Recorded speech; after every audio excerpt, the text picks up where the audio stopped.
Alex's next task is going to involve looking at the project costing model. The company has put together a model where they have worked out how many manuals they hope to produce, the fixed costs involved, the duration given the working hours, and the revenues they hope to make from this. What they'd like to be able to do is to adjust this model to get some answers from it. And the first one they want to know is, how many manuals do they have to produce to break even?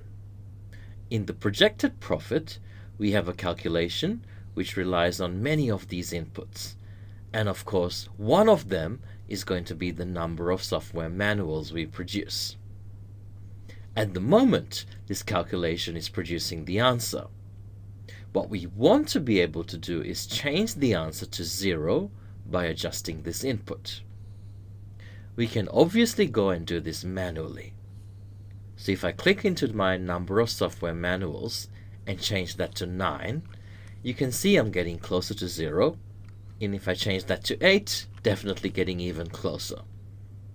So that is one way you could go about doing it. But where the model is quite complex and the numbers are quite tricky, that's going to be very slow. Excel offers us a way of automating this procedure, and it is called GoalSeek.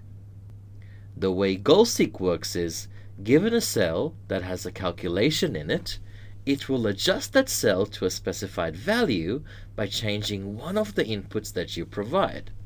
Let's see how it works. So we're going to click into E20, and we're going to come back to our What If analysis on our Data tab.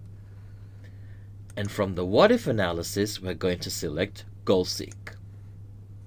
A dialog will pop up, and the first thing it asks is the Set cell.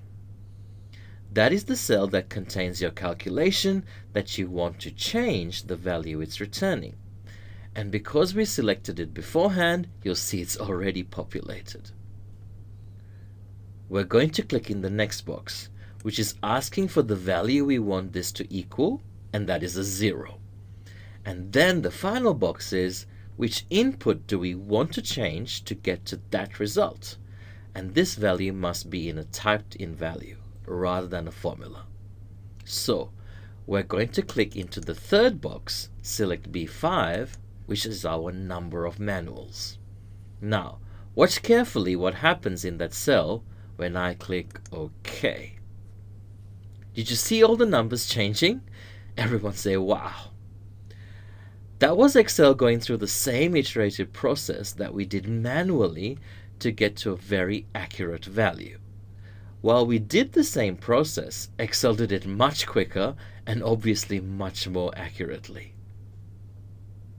So having worked out what our break-even point is, we can either accept the solution by clicking OK, or if we want to get back to our original, we can click Cancel.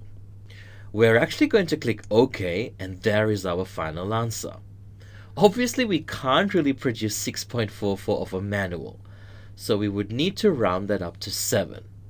But now at least we know the minimum number of manuals we have to produce, so we don't make a loss. One of the guys has come back to us and said, thank you for that. Actually, we're hoping to do a little bit better than that. We were hoping to clear $80,000 profit. How many manuals will we need to produce to get a minimum of $80,000 profit? So let's run through the same process again. Click on our projected profit and come up to What If analysis.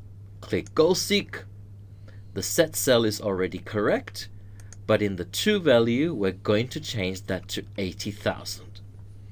And then we're going to do that by changing the cell B5, which is our number of software manuals, and then again click OK.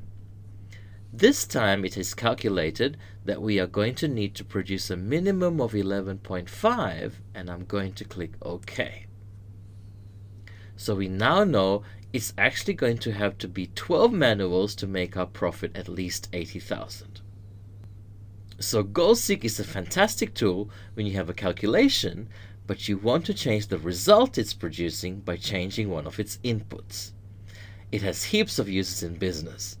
See if you can work out anywhere you might be able to use it in your workplace.